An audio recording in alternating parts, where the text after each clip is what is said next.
Nah, yang pertama sebenarnya kalau keseimbangan pasar itu kalau di soal itu biasanya ada beberapa bentuk. Yang pertama mulai dari disuruh analisis gitulah. Kira-kira kalau misalnya ada kejadian A terus ada kejadian B, eh, keseimbangan itu bakal gimana? Terus kuantitas keseimbangan pasar itu bakal gimana? Nah, terus berikutnya itu yang sering ditanyain adalah biasanya hitung-hitungannya. Jadi kan kemarin udah belajar permintaan, penawaran, nanti tuh dia nanya, kira-kira kalau misalnya mencapai titik keseimbangan pasar, harga equilibriumnya itu berapa? Kuantitas equilibriumnya itu berapa? Nah, kurang lebih kayak gitu. Nah, terus untuk berikutnya, mungkin di beberapa soal itu dia bakal ngasih kalau misalnya ternyata dari permintaan dan penawaran yang ada itu ada yang namanya intervensi pemerintah gitu. Bisa melalui pajak atau bisa melalui subsidi. Nah, kalau melalui pajak itu biasanya contoh soalnya nanti dikasih tahu fungsi permintaan, dikasih tahu fungsi penawaran, setelah itu dibilang oh misalnya ada pajak per unit sekian. Nah, kira-kira gimana sih keseimbangan pasar setelah adanya pajak tersebut? Nah, kurang lebih kayak gitu. Coba kita langsung ke contoh soal aja.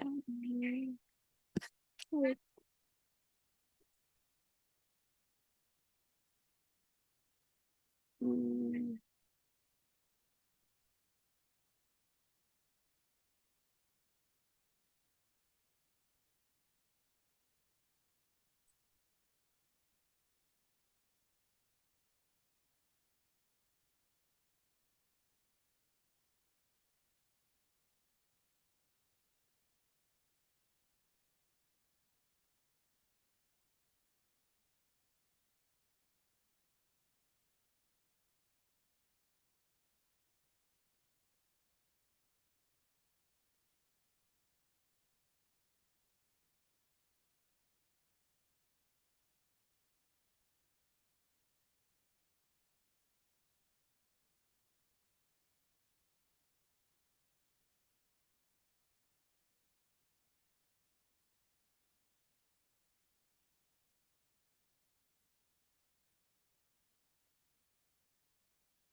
Nah, contohnya ini, diketahui misalnya pada kota ajaib memiliki persamaan demand dan supply sebagai berikut.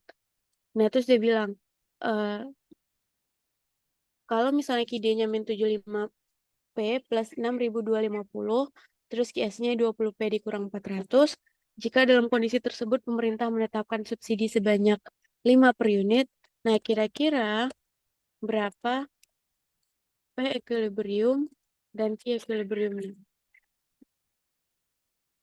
Nah, sebenarnya kalau kayak gini, yang pertama harus kita cari tahu dulu adalah kira-kira kalau ada subsidi atau misalnya pajak per unit, itu dia bikin fungsi permintaan itu gimana? Apakah yang terpengaruh itu adalah QD atau QS? Nah, dari sini kita harus lihat dulu. Sebelumnya, ada beberapa faktor yang mempengaruhi supply yang udah kalian pelajarin. Salah satunya ada tax sama ada subsidi. Nah, di situ berarti kita tahu, oh kalau ternyata adanya subsidi itu akan mempengaruhi fungsi penawarannya. Nah, terus fungsi penawarannya jadi gimana? Nah, yang pertama, fungsi penawarannya itu, hmm,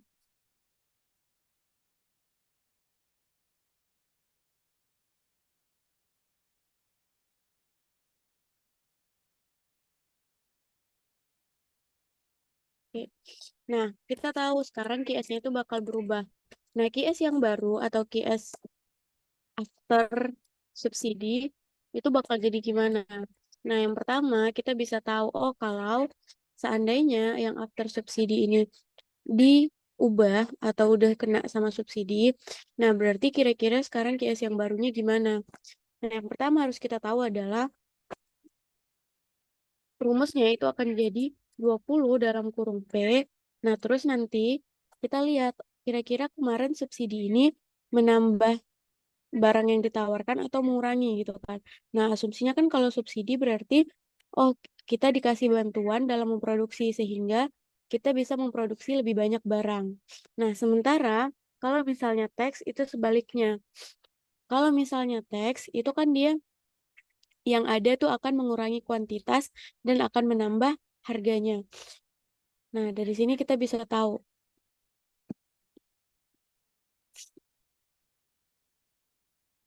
oh ternyata kalau setelah adanya subsidi, Q-nya itu akan jadi makin banyak. Nah, makanya di sini pakai tanda tambah.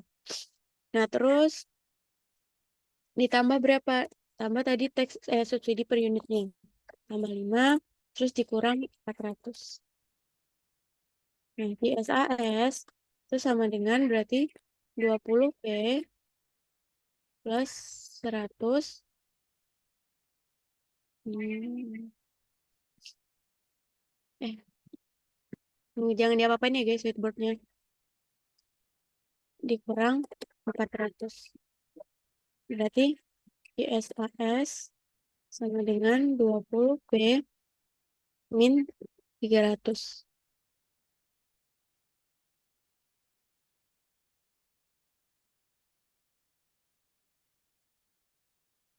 Nah, berarti inilah yang baru.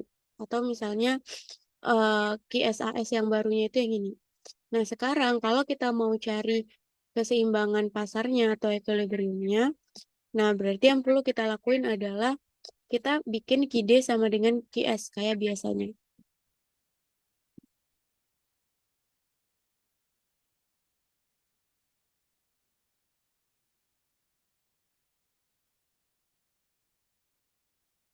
Hmm.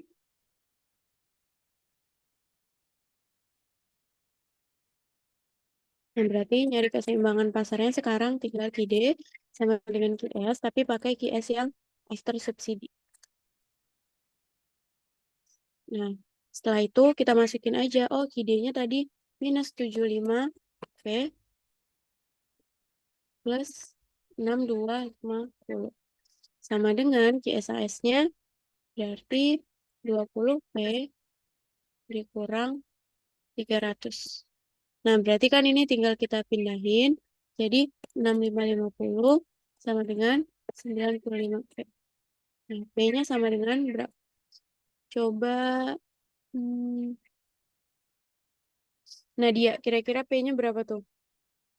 6550 sama dengan 95P. Berarti kalau mau ngitung P-nya, 6550 dibagi 95 dapatnya berapa?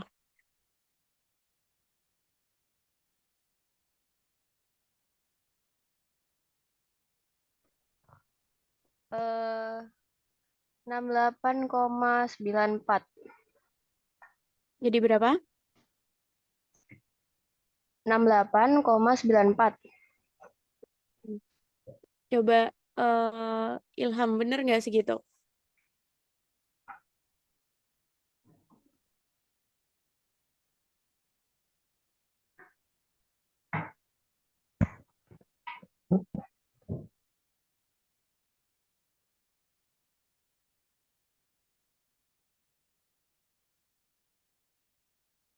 Coba Ilham, bener nggak segitu P-nya?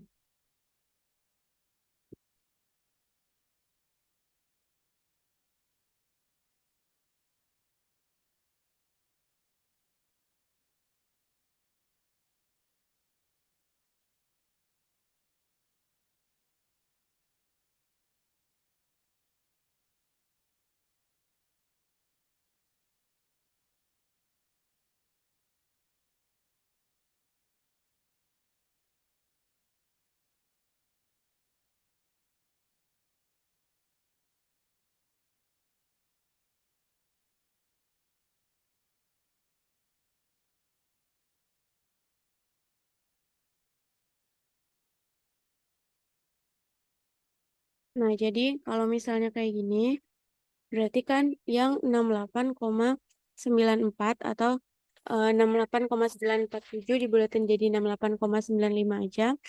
Nah, di sini nanti kita tahu, oh kalau ternyata 68,95 ini adalah price ketika ada diberlakukan subsidi.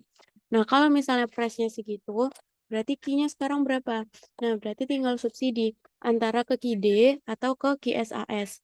Nah, tapi jangan substitusi ke QS. Kenapa? Karena sekarang QS yang baru bukan lagi yang awalnya gitu. Kenapa? Karena yang awal itu ketika belum ada yang namanya subsidi. Nah, ketika udah ada intervensi lewat subsidi itu, maka QS yang kita pakai adalah QS yang baru. Nah, kalian bisa milih mau ke KID disubstitusi atau ke QSAS. Kalau misalnya kalian mau substitusi ke KID, berarti KID sama dengan min 75P. Nah, P-nya sekarang kita masukin berarti jadi 68,95. Nah, terus ditambah sama 6250. Nah, berarti KID-nya sekarang berapa? Coba Lazua.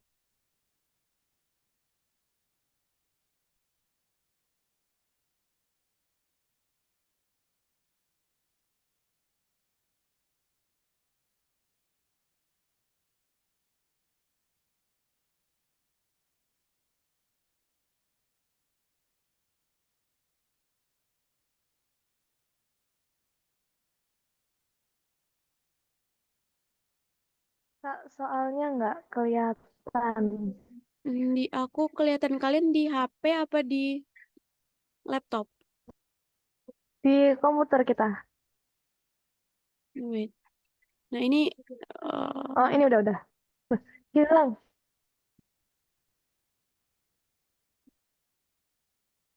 udah. Belum. Itu kan kalian sendiri yang geser-geser tuh. Geser aja kemana yang menurut kalian kelihatan. Saya tadi digeser-geser gitu. Nah, itu bisa kalian geser ke yang menurut kalian di kalian kelihatan.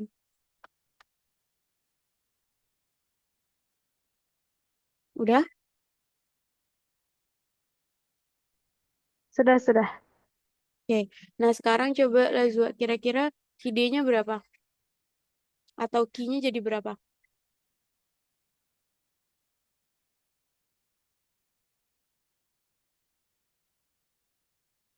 Sebentar, Kak. Oke.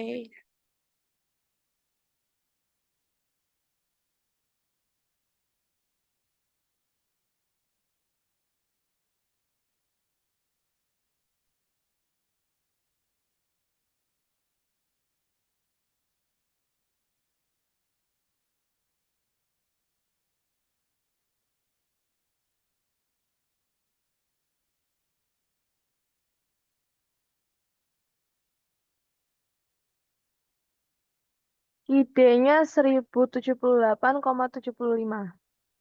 Nah, kalau misalnya kita bulatin berarti 1079 lah ya. Ya, jadi 1079 KD-nya.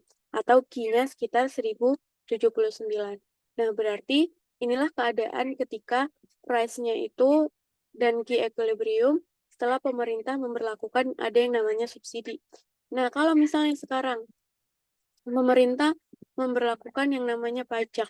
Contoh nih, sini kita masih pakai soal yang sama. Nah, terus kita sekarang ganti kalau yang 5 per unit itu bukan subsidi, melainkan pajak. Nah, kira-kira gimana? Coba kalian kerjain. Aku kasih waktu 5 menit.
Yang udah dapat jawabannya boleh ditulis di kolom chat ya. Berapa P-nya, berapa Q-nya setelah adanya pajak.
Jadi kalau misalnya kalian mau membulatkan itu boleh-boleh aja sebenarnya. Cuman kalau misalnya P-nya itu dalam koma, mau disubstitusinya dalam bentuk koma juga supaya Q-nya lebih akurat, ya itu juga nggak masalah sebenarnya.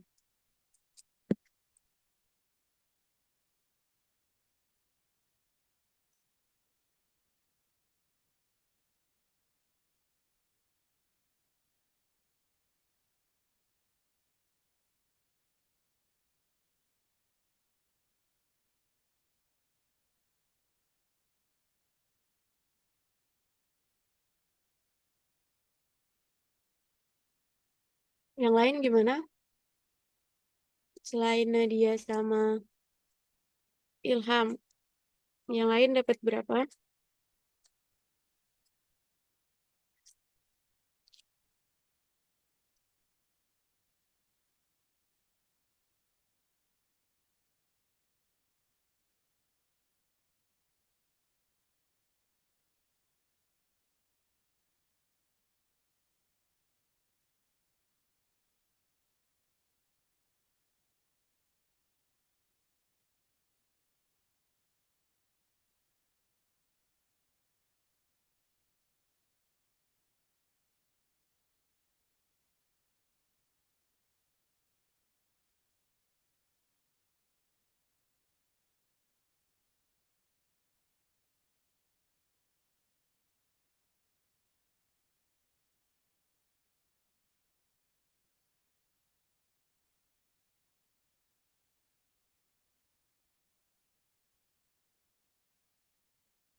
Oke, kita coba bahas ya.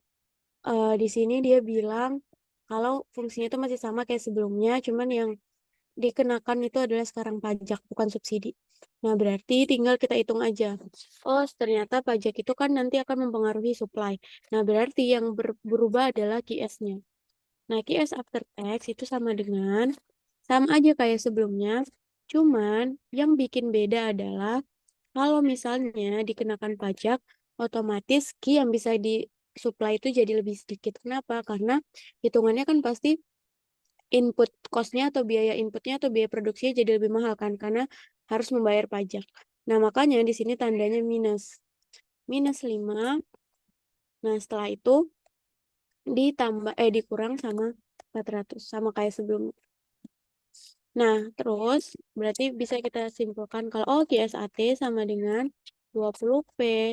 dikurang 100 dikurang 400. Nah, berarti QSAT sama dengan 20P dikurang 500. Nah, sekarang berarti tinggal kita masukin aja. QD sama dengan QSAT atau QS after tax atau setelah pajak. Nah, QD-nya kan itu minus 75 P plus 6250. Sama dengan 20P dikurang 500. Nah, berarti sekarang kita tahu, oh, 6750P, 6750P sama dengan 95. Nah, 6750 sama dengan 95P. Nah, berarti P-nya berapa? 6750 bagi 95 71. bagi 9, berarti jadi 71. 71 ya. Nah, jadi 71,05 kan, atau ya kita tulis 71. Oke. Soalnya di sini P-nya sama dengan 71. Nah, kita udah dapat P-nya 71, berarti tinggal kita substitusi. Tadi kita substitusi berarti terserah. Kalian bisa substitusi ke QD atau kalian bisa substitusi ke QSAT. Jadi jangan ke QS ya, tapi ke QSAT. Nah, kalau kalian substitusi ke QD berarti Q sama dengan minus 75. P-nya itu berarti sekarang 71 ditambah 6250. Ini dapat berapa? Berapa berarti Q-nya?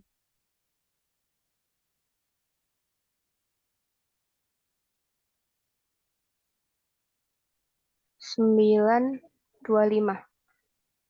9, 25. 5. Nah, jadi dari sini bisa kita lihat nih. Coba kalian lihat bagian yang aku highlight ini. Ini ketika P-nya, misalnya nih, yang hijau ini. Nah, sama yang di bawah ini. Nah, kalian bandingin antara P yang ini sama P yang sebelumnya. Nah, coba kalian bandingin. Kira-kira gimana? Lebih besar P ketika ada subsidi atau ketika ada pajak?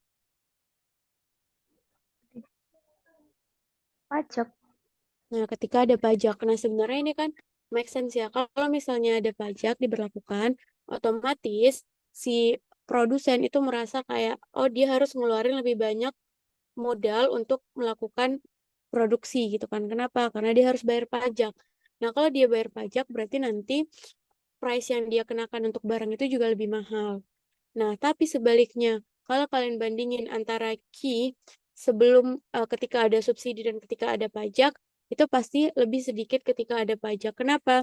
Karena dengan kos yang sama, si produsen itu cuma bisa memproduksi lebih sedikit ketika ada yang pajak gitu. Misalnya nih, awalnya 5 juta tuh kalian bisa buat 1000 unit gitu, atau bisa bikin supply-nya itu 1000. Nah, tapi ketika dikenakan pajak, mungkin 5 juta tadi bukan bisa bikin 1000 lagi, tapi cuma bisa misalnya 800 atau cuma bisa 900 gitu. Nah, itu eh, logikanya kalau kalian mau tahu kira-kira perhitungan kalian itu udah benar atau belum gitu. Nah, lihat aja kalau misalnya diberlakukan subsidi, berarti price-nya itu lebih kecil, sedangkan Q-nya lebih banyak.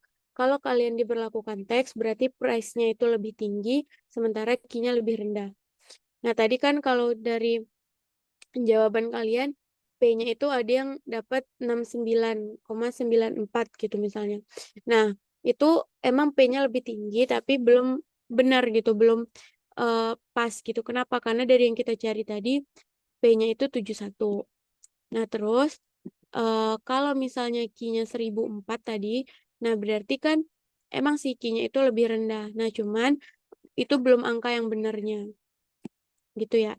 Nah, terus ada juga nih tadi yang dapat kalian kenapa dapat P sama Q-nya itu 69 sama 1004? Salahnya di mana tadi?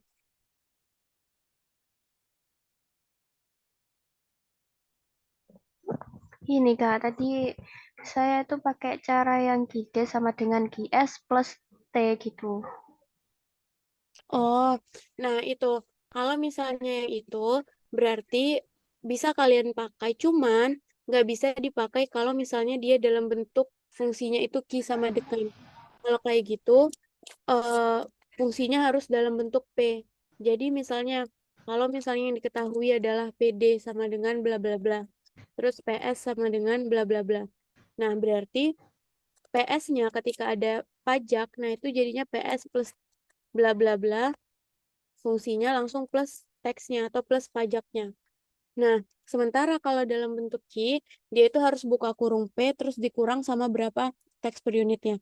Tapi mau pakai yang manapun sebenarnya hasilnya sama. Misal nih, tadi kita punya Q-D-nya segini, minus 75P plus 6250. Terus sekarang kalian pengen ngubah dalam bentuk P. Berarti kan ini ditinggal pindah ruas aja kan. Jadi kan misalnya ruas min 75P-nya pindah ke depan. Jadi 75PD. Nah, sama dengan 6250 dikurang Ki, misalnya. Kurang Ki D, atau dikurang Ki. Nah, ini kan bisa nih, kalau kita mau cari PD sama dengan 6250-nya dibagi 75 berapa?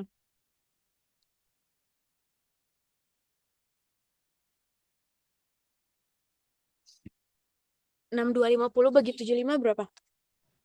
83. 83. Nah, 83. Nah, terus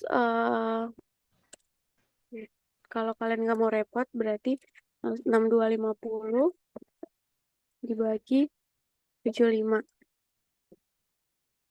Hmm,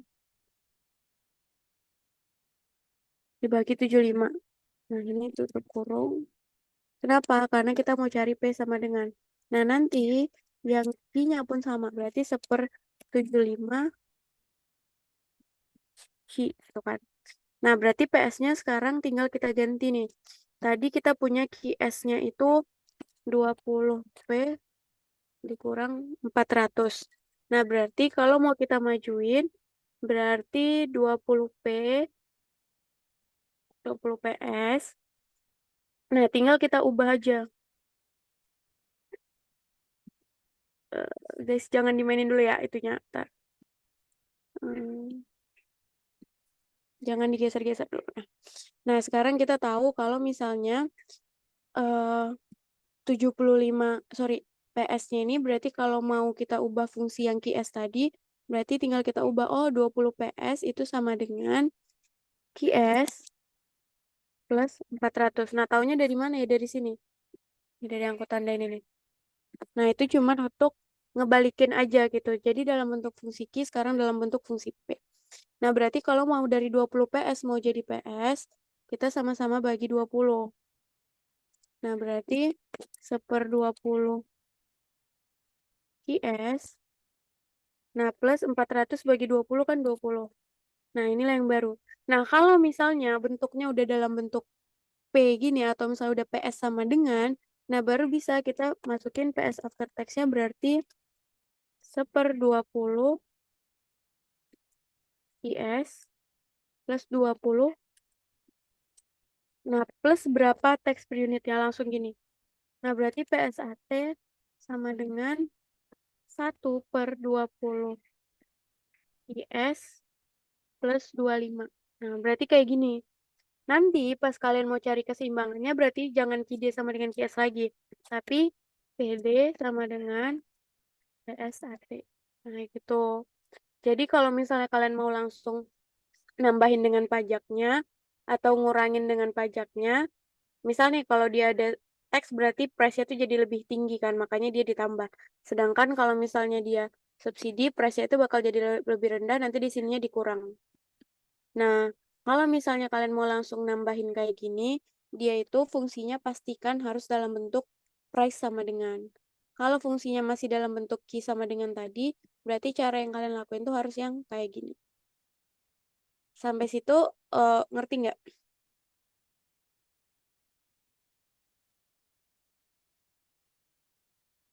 Ada yang mau ditanyain dulu?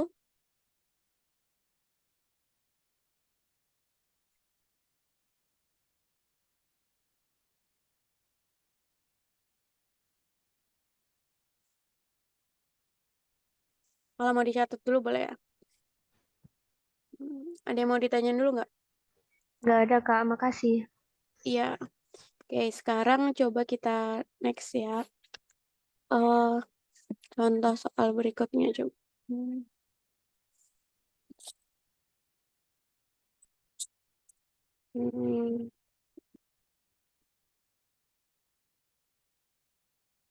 60 ini sama dengan hmm, min.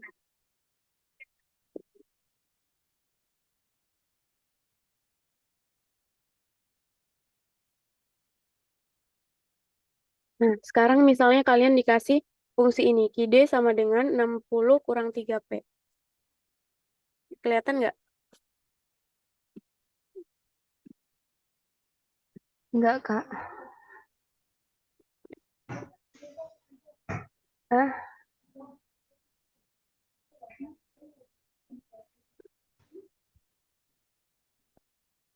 Yang ini udah kelihatan belum?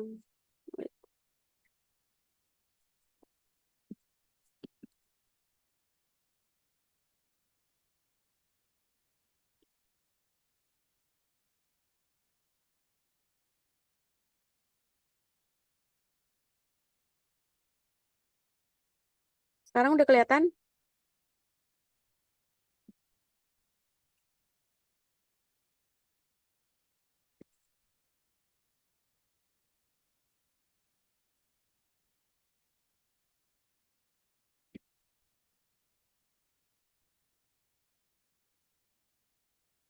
Yang warna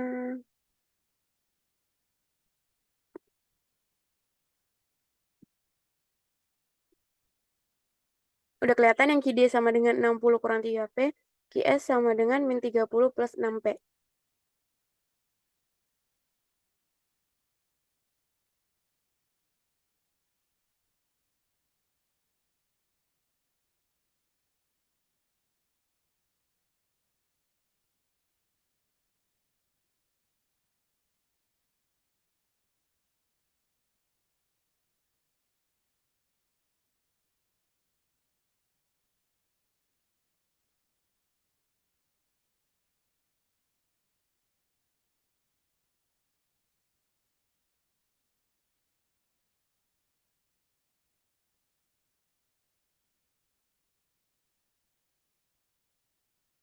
Udah kelihatan belum? udah, Kak. Nah, jadi sekarang tuh sebenarnya ada satu lagi sebelum masuk ke soal berikutnya, ada satu lagi yang aku perlu jelasin. Nah, selain untuk nyari P sama Q, biasanya di soal itu juga ditanya. Misal nih kayak nomor satu, kan pemerintah ngasih subsidi sebanyak 5 per unit. Nah, nanti ditanya itu berapa total subsidi yang harus dikeluarkan sama pemerintah.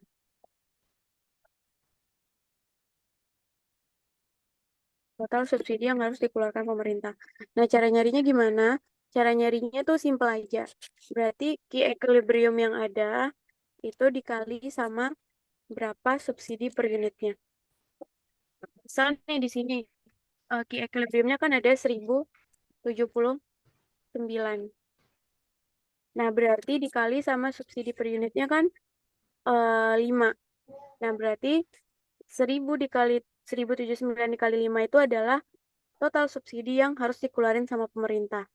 Nah, sementara kalau misalnya di bagian teks tadi atau di bagian pajak tadi, biasanya yang ditanya adalah berapa total pajak yang diterima sama pemerintah. Nah, berarti kan kalau kayak gini caranya sama, berarti Ki setelah adanya pajak dikali sama teks per unitnya atau pajak per unitnya. Nah, berarti Key-nya kita lihat, oh 925 key-nya. Sementara tax per unitnya itu 5. Berarti 925 dikali 5 ini adalah total pajak yang diterima sama pemerintah. Jadi ada beberapa soal yang mungkin ditanya tadi, entah P equilibrium atau Q equilibrium yang ditanya. Terus kalian perhatiin juga fungsinya apakah dalam bentuk P sama dengan atau dalam bentuk Q sama dengan. Nah, setelah itu nanti juga kadang yang ditanya adalah berapa total subsidi atau total pajak yang diterima sama pemerintah. Nah, sekarang kita coba ke soal berikutnya ini. QD sama dengan 60 kurang 3P. QS sama dengan min 30 plus 6P. Nah, misal nih di sini ditanya jika ada teks sebesar 3 per unit. Nih, yang pertanyaan pertama. Teksnya itu sama dengan 3 per unit. Nah, berapa P equilibrium dan Q equilibrium serta teks total teks yang diterima pemerintah. Untuk soal yang Nah, sekarang soal yang dua ternyata tuh kebijakannya bukan teks, tapi misalnya subsidi. Nah, subsidinya ini misal let's say sama dengan 2 per unitnya. 3 per unit. Nah, yang ditanya berapa P equilibrium dan Q equilibrium serta total subsidi yang dibayar pemerintah, yang ditanggung pemerintah.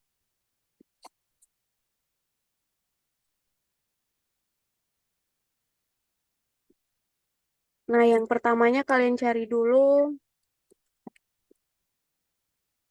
P equilibrium dan Q equilibrium sebelum diberlakukan pajak dan subsidi. Nah, coba cari tiga ini. Aku kasih waktu 10 menit. Nanti yang udah selesai, langsung chat aja jawabannya ya di kolom chat.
Jangan lupa hitung pajak yang ditanggung sama subsidi yang ditanggung sama pajak yang diterima pemerintah ya.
Oke, kita coba bahas ya.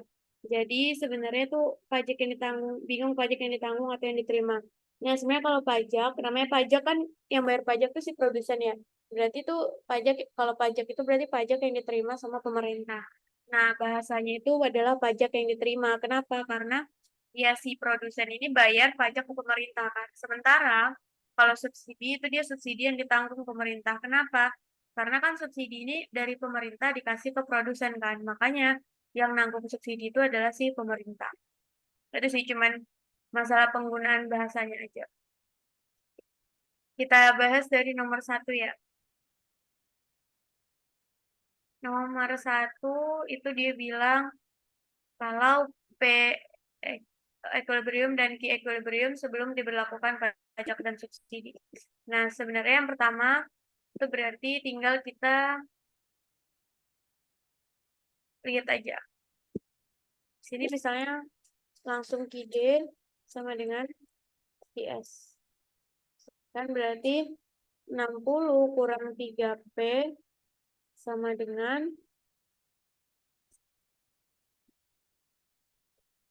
min 30 plus 6P. Nah, berarti 90 sama dengan 9P, P-nya itu sama dengan 10. Nah, Q-nya substitusi, tinggal substitusi bebas kemana. Kalian mau substitusi ke QD boleh, ke QS juga boleh. Nah, kalau misalnya substitusi ke QD, Q sama dengan 60 dikurang 3P. P-nya tadi 10. Berarti Q-nya sama dengan 30. Berarti P-nya 10, Q-nya 30. Ini coba kita tandain pakai.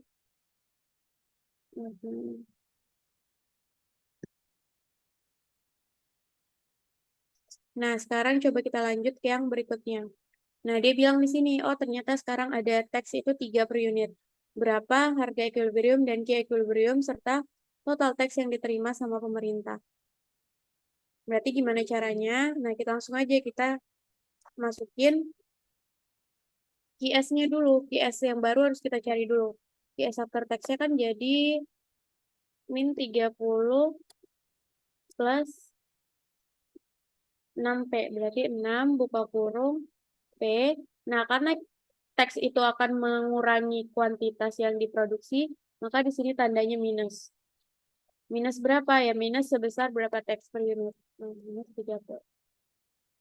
Minus 3. QSAT sama dengan min 30 plus 6P min 18. Nah, berarti QSAT sama dengan min 48 plus 6P. Sekarang berarti tinggal kita samain QD sama dengan QSAT.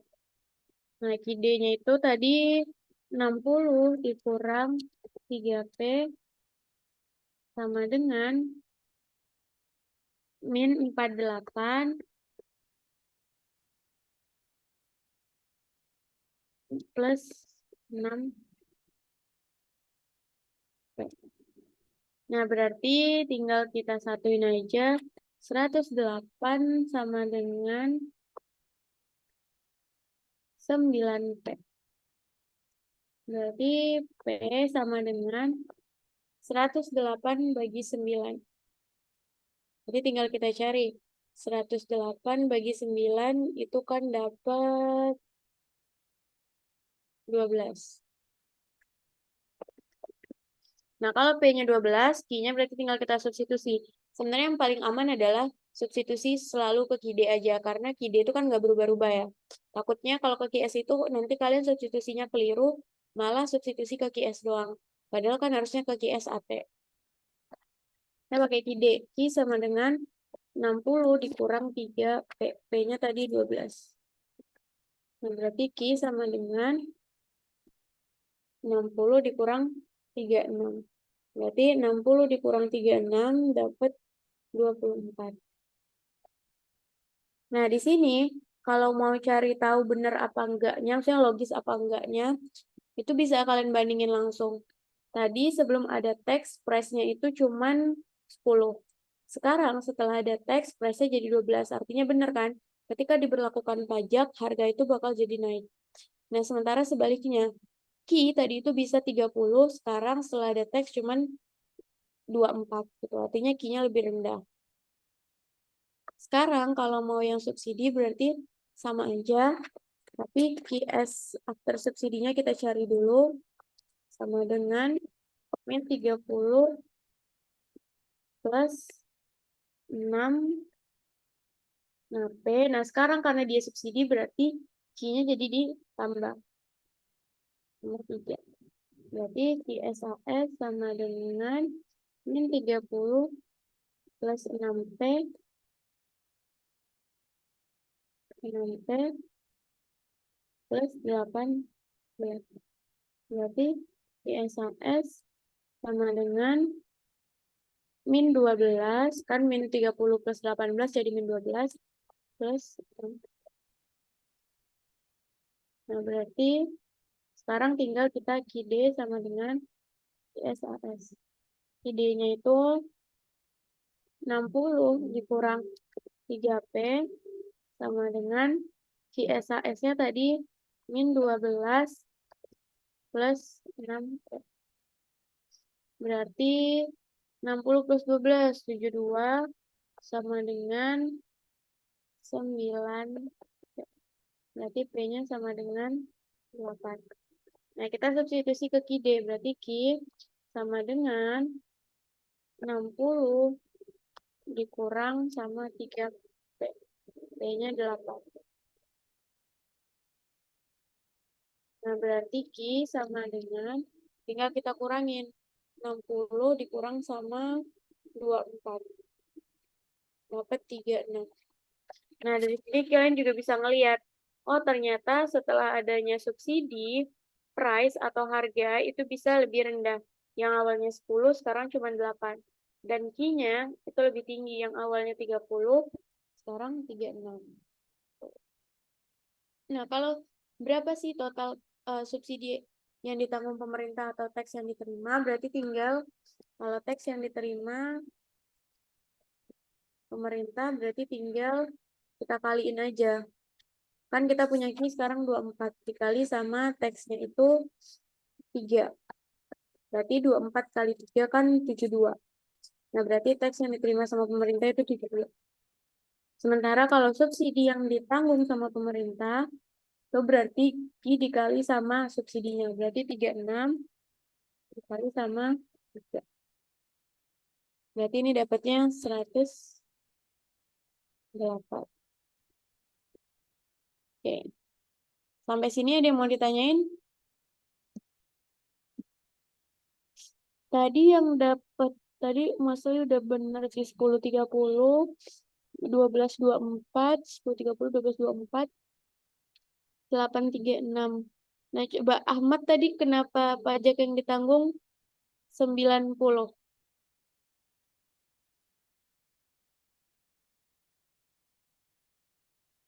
Terus kenapa Ki-nya dapat 18 yang nomor 3?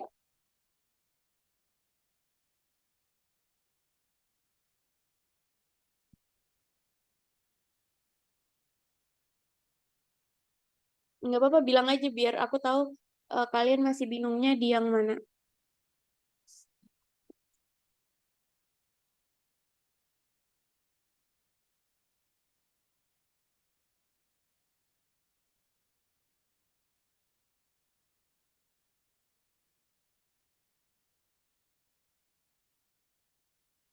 Gimana?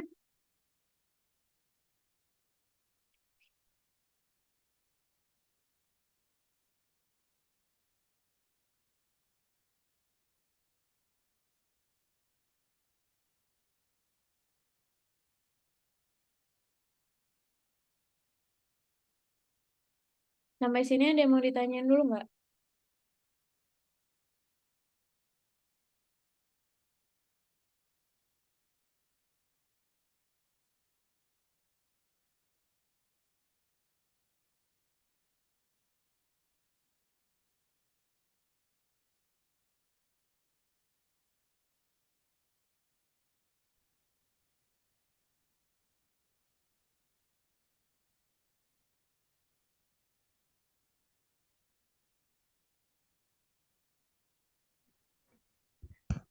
Kak, maaf tadi itu si Ahmad koneksinya buruk.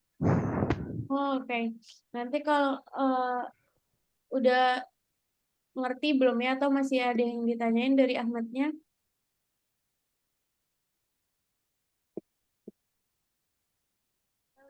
Udah. Oh, lagi ini ya. Katanya udah, Kak. Oke. Sekarang kita lanjut ya. Oke, kita lanjut yang berikutnya. Itu biasanya selain yang tentang teks ini, di bagian harga pasar itu juga ada yang namanya surplus konsumen sama surplus produsen. Misal gini, hmm,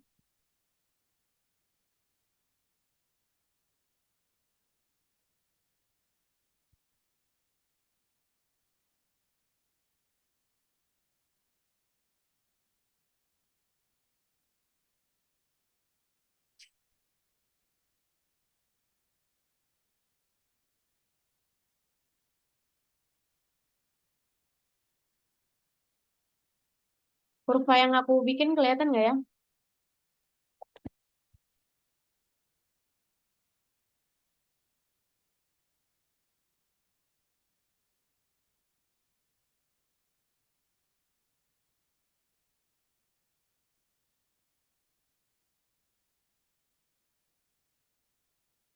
Kurva yang aku bikin kelihatan nggak?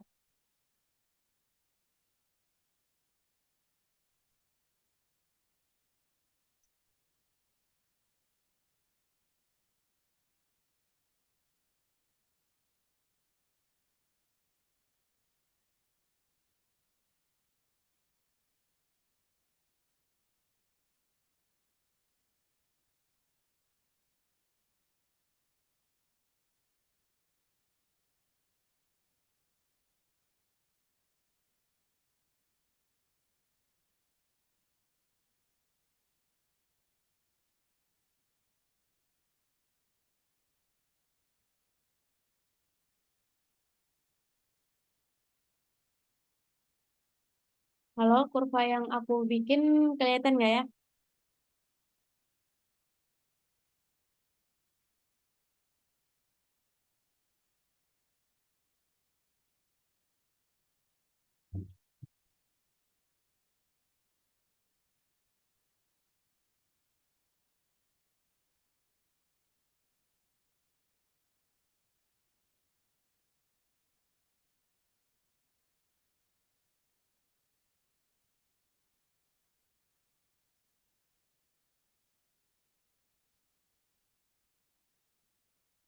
Udah kelihatan belum ya kurvanya?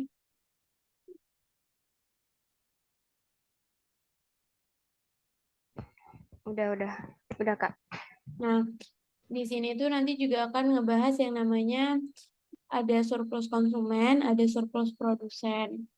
Nah, kalau misalnya sebelum ada pajak, sebelum ada subsidi, itu kan kita tahu kalau misalnya equilibriumnya itu ada di titik ini. Di sini E-nya. Nah, kan ketika E-nya di situ berarti otomatis P-nya ada di titik ini, Q-nya ada di titik ini. Ini berarti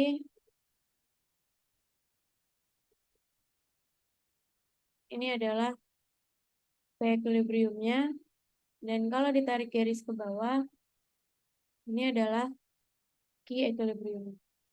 Nah, surplus konsumen itu terjadi ketika, ingat ya, bahasanya itu adalah P di atas P equilibrium, consumer surplus itu ketika di atas P equilibrium dan di bawah kurva permintaan atau kurva demand. Sementara production surplus itu dia posisinya di bawah P equilibrium di atas kurva S. Nah, berarti ada di titik ini. Nah, kalau kalian cari berdasarkan definisi itu, CS itu ada di bagian ini. Ini semua konsumen surplus. Artinya apa? Artinya ketika uh, dia punya maksimum willingness to pay atau misalnya kemampuan belinya itu maksimum tuh ada di titik ini nih. Ketika mentok di sini. Nah, tapi ternyata harga itu cuma di sini. Nah, berarti kan ada kelebihan kemampuan mereka. Nah, yang di segitiga atas itu disebut sama yang namanya consumer surplus.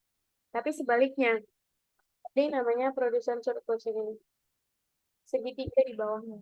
Nah, production surplus ini maksudnya apa? Production surplus itu maksudnya ketika harga di pasar itu di P ini, sementara ya kalau harganya di sini, di titik ini tuh sebenarnya penjual masih fine-fine aja gitu. Nah, ada kelebihan uang yang diterima atau harga yang diterima dari yang minimum yang mereka pengen, nah itu yang disebut sama production surplus. Nah, gimana cara ngitungnya? Sebenarnya simpel. Ngitung surplus konsumen sama produsen ini kan dia bentuknya segitiga. Berarti pakai rumus segitiga biasa.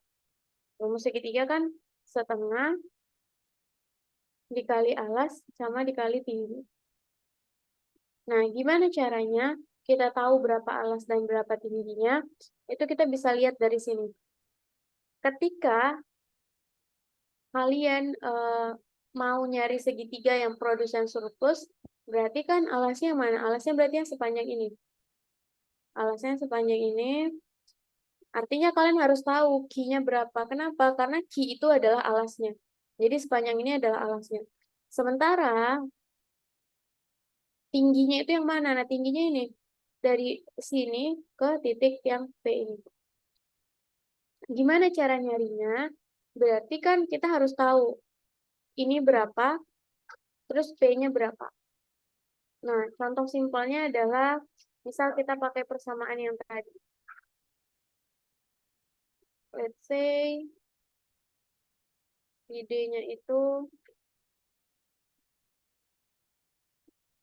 ya, kita pakai yang persamaan ini. Nah, KID-nya 60 kurang 3P, QS-nya min 30 plus 6P.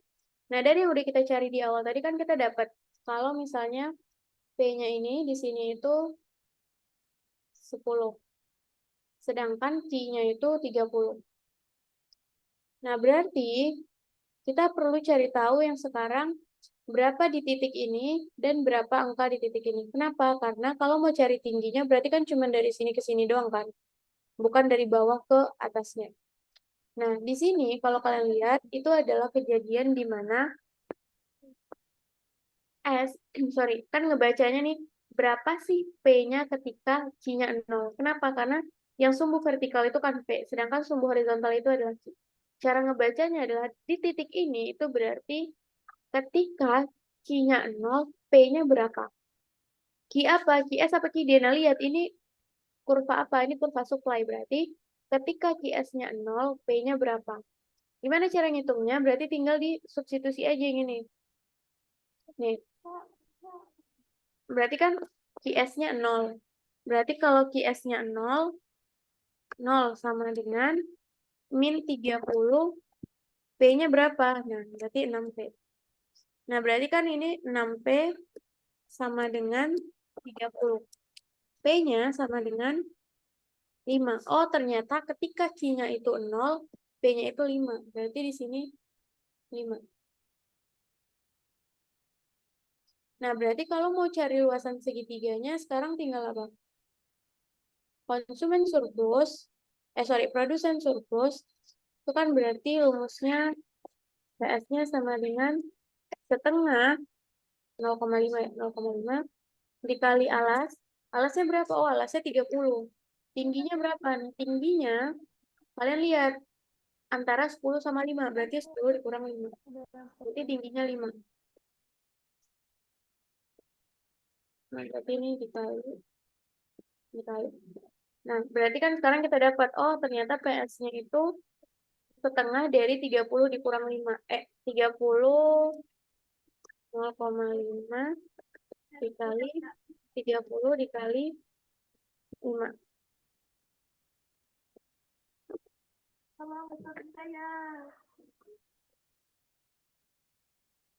Nah, berarti PS-nya bisa kita anggap PS-nya itu 75. Kalau kalian kali ini semua, nanti dapat PS.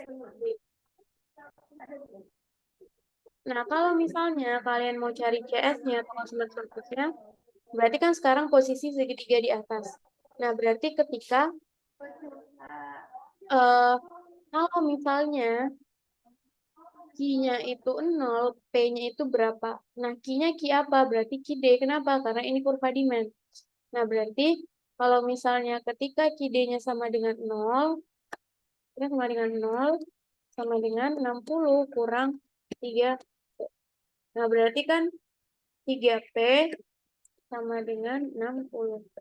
P sama dengan 20. Nah, berarti di sini 20. Nah, kalian cari consumer surplusnya berarti tinggal dimasukin aja angkanya. Consumer surplus itu kan sama dengan berarti setengah atau 0,5 dikali alasnya itu 30, dikali tingginya itu berarti kan tinggi kan cuman dari P sampai atas ini kan berarti 20 kurang 10. Nah, ini kalau dihitung nanti dapat CS-nya 100 nanti. Gitu kurang lebih. Sampai sini ada mau ditanyain?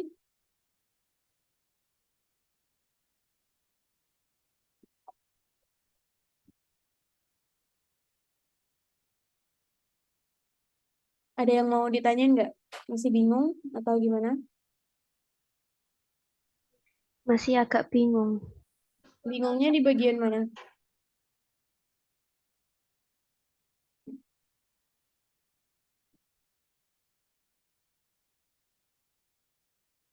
Yang bingungnya itu di bagian mananya?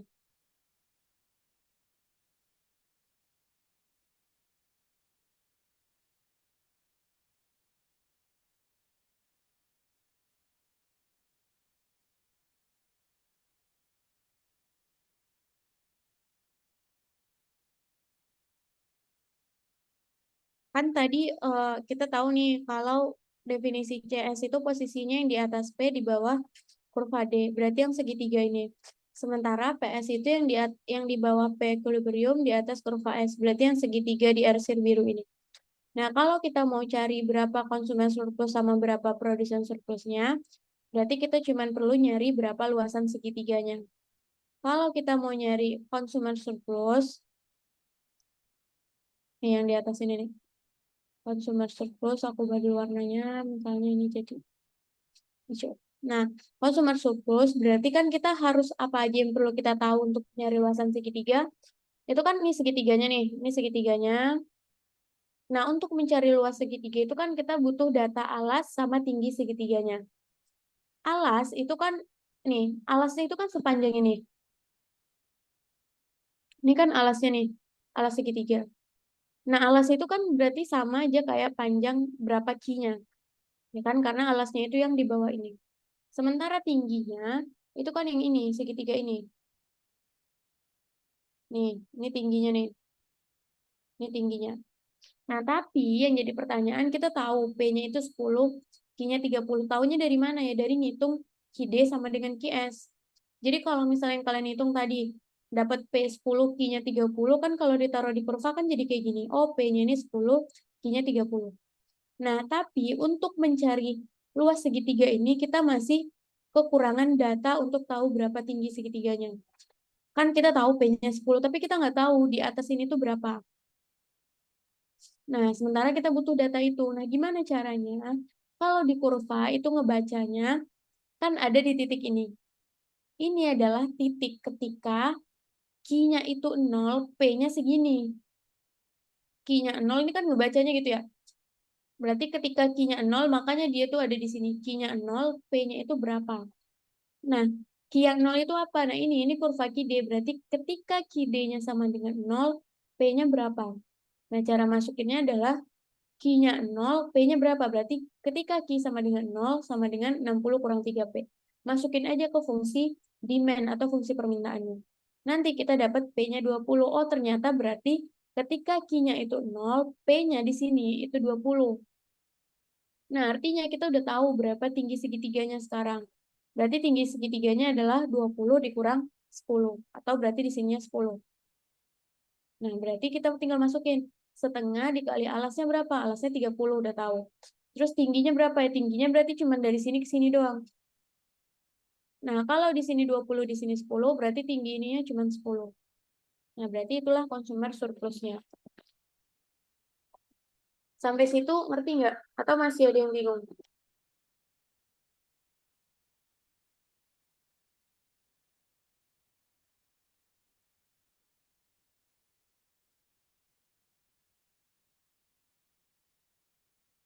Gimana? Udah ngerti atau masih ada yang bingung?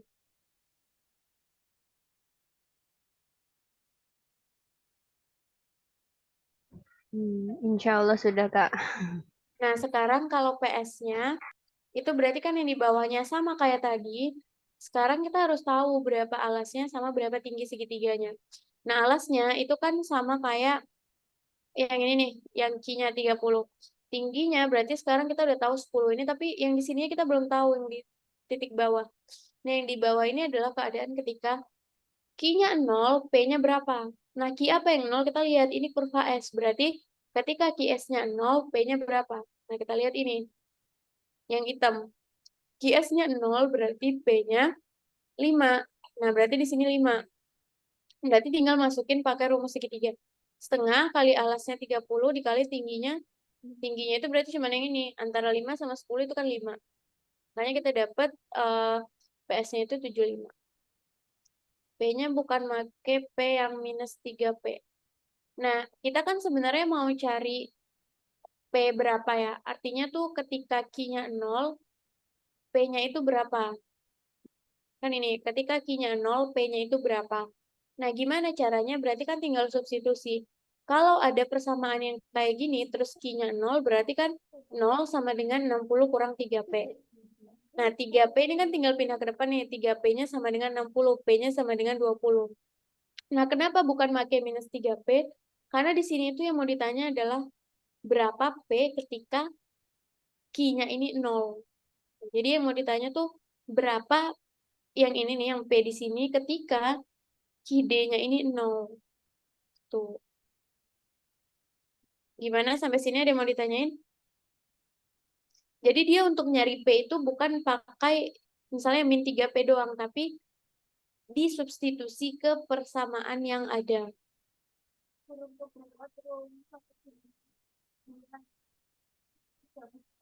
Kayak kalau misalnya biar kalian lebih ngerti, sekarang kita contoh soal yang lain nih, misalnya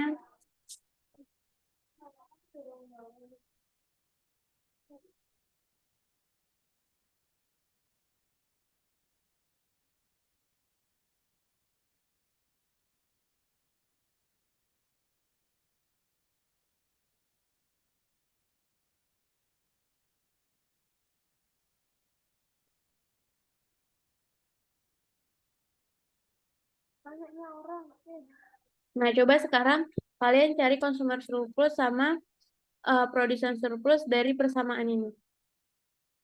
Yang ini.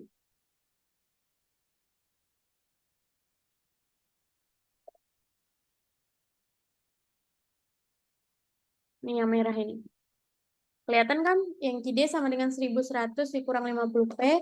QS-nya sama dengan 900 plus 150P. Yang ditanya adalah consumer surplus dan producer surplusnya berapa. Aku kasih waktu 5 menit.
Kak mau tanya,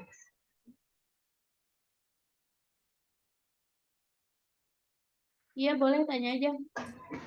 itu alas sama tingginya gimana caranya? Caranya maksudnya, berarti kan kalian kalau mau tahu itu kalian bikin dulu ininya eh, kurvanya biar kebayang. Kan kalau misalnya kalian bikin kurva, nanti kalian harus tahu eh, P sama key equilibrium yang udah kalian dapat tuh taruh di mana. Contohnya tadi kayak yang aku jelasin tadi kan ini dari yang soal kita sebelumnya yang persamaannya 60 kurang 3P, QS-nya min 30 plus 6P. Kan tadi kalian cari, oh ketemu P-nya 10, Q-nya 30. Nah, data itu kepake untuk, oh berarti P equilibrium di tengah-tengah ini tuh sini 10. Nah, sedangkan Q-nya ini 30. Nah, dari sini kan kita udah dapet nih alas segitiganya berarti yang 30 ini. Nah, kalau mau cari tinggi segitiganya berarti kita harus tahu P di puncak ini berapa. Nah, ini kan tadi aku bilang keadaan ketika QD-nya sama dengan 0, P-nya berapa. Nah, kalau mau yang di bawah ini tahunya gimana? Nah, ini kan keadaan ketika QS-nya 0, P-nya itu berapa. Nah, nanti kalian bisa tahu nih, oh kalau mau cari PS berarti tinggi segitiganya itu yang ini. Selisih 10 sama 5. Sementara kalau mau cari CS, berarti selisihnya itu antara 20 sama 10 yang jadi tinggi segitiganya. Gitu, makanya harus direkomendasiin untuk bikin kurva supaya kalian kebayang bentuknya itu yang gimana dan yang perlu kalian cari itu apa aja. Nah,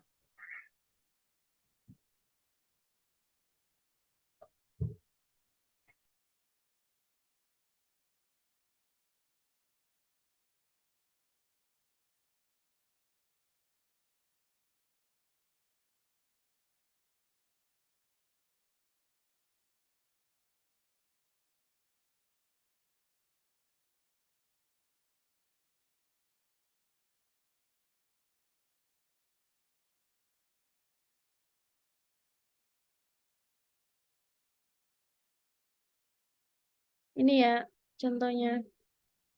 Jadi dibikin kurva itu supaya kalian kebayang kira-kira angka yang mana aja yang perlu kalian cari.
Gimana, ketemu nggak? Bentar, Kak. Oke. Kalau ketemu langsung tulis di chat aja ya.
Oke, kita coba bahas ya.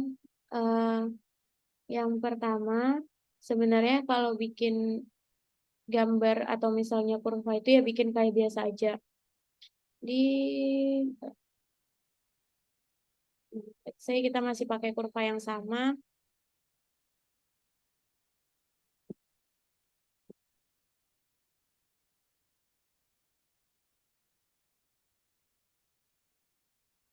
Nih, berarti kan kita pertama kali harus tahu dulu berapa eh, Q-nya atau Q ketika equilibrium dan berapa P ketika equilibrium. Nah, berarti kan di sini.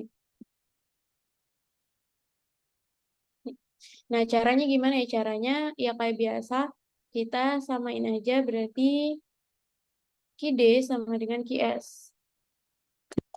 Q D sama dengan Q S. Nah, Q D-nya berarti 110 dikurang 50P sama dengan min 900 plus 150P.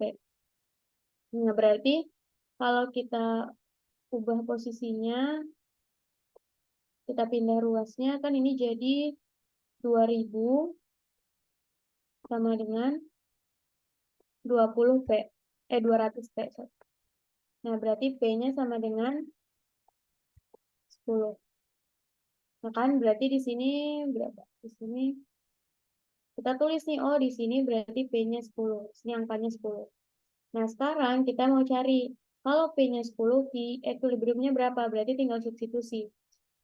Misalnya kita substitusi ke Q D, berarti Q sama dengan 1100 dikurang 50 dikali P. P-nya itu 10. Berarti kan Q-nya sama dengan 600. Nah, berarti kalau kayak gitu di sini kalian dapat alasnya atau Q-nya itu 600. Nah, dari sini kan kelihatan nih yang perlu kita cari berarti ketika di puncak ini berapa sama ketika di bawah ini berapa. Nah, kayak yang tadi aku bilang, kalau yang di atas ini berarti itu kan berapa sih P ketika KD-nya, ini kan kurva KD nih, KD-nya sama dengan 0. Kenapa KD sama dengan 0? Karena ini kan KD nih, ini Q kan. Yang horizontal ini kan Q. Nah, ketika di atas ini kan dia di 0 sini, di titik ini.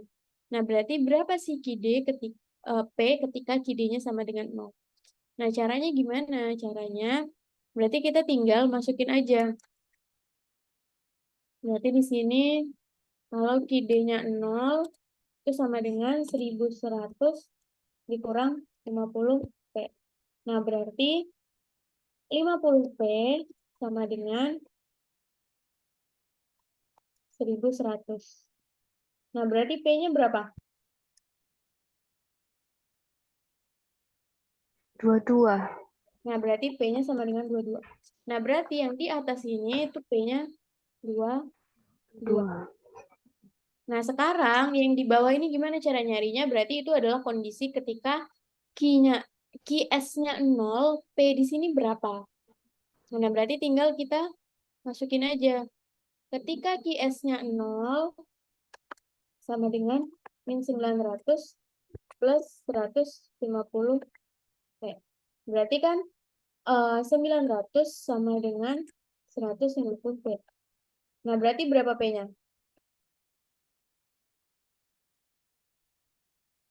150 dibagi 900 bagi 150 berapa? 6. 6. Nah, berarti di bawah ini itu 6.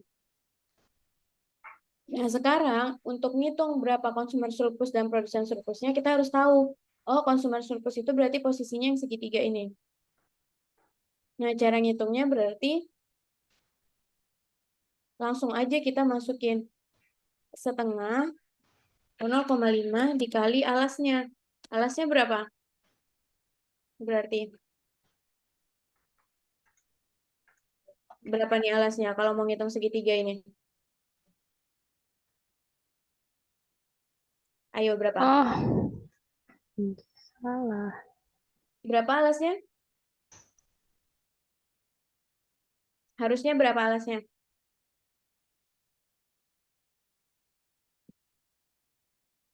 Berapa alasnya, guys?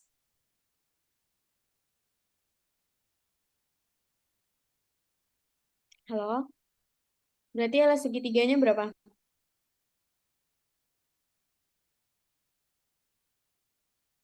Halo? Berapa, Kak? Berapa alas segitiganya? Nah, kan alas segitiganya 600. ini. Nah, berarti 600. Alas segitiganya yang ini yang 600. Berarti Iya, kalau 6. dibagi segitiganya berapa? Kalau buat ngitung consumer surplus. 4. Salah, salah. Consumer surplus yang diarsir ini. Berarti berapa?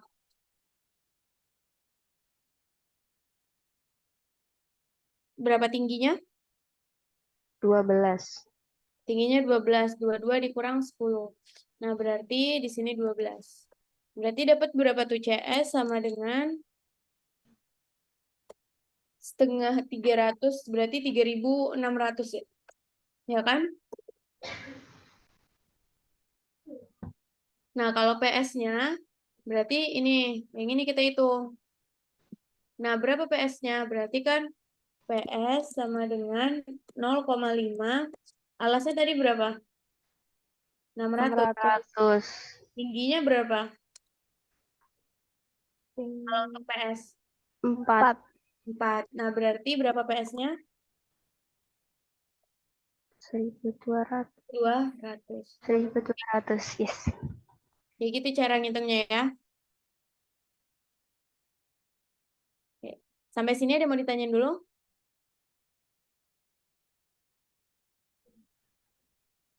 Sebenarnya setelah ini tuh masih ada materi gimana kalau misalnya ada pajak sama ada subsidi consumer surplusnya gimana, produsen surplusnya gimana. Nah, cuman itu di next pertemuan aja. Untuk pertemuan kali ini karena waktunya udah habis, kita sampai di sini dulu aja. Aku minta maaf kalau ada salah-salah.